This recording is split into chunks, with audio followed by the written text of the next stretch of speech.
In this example, you are given a function h of x is ln of another function, and they're asking us to find the value of h stripe in 1. In other words, the value of the derivative in the point 1.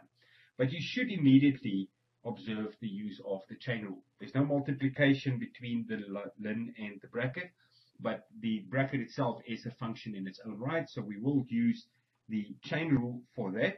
And what we do then is to find the derivative of the ln first, which is that one there. So it's just ln 1 over whatever comes on the right hand side times by the derivative of that function inside the bracket, which is just a normal sum formula from grade 12. It becomes 3x squared, and we end up with that 3x squared over x to the power of 3 plus 1.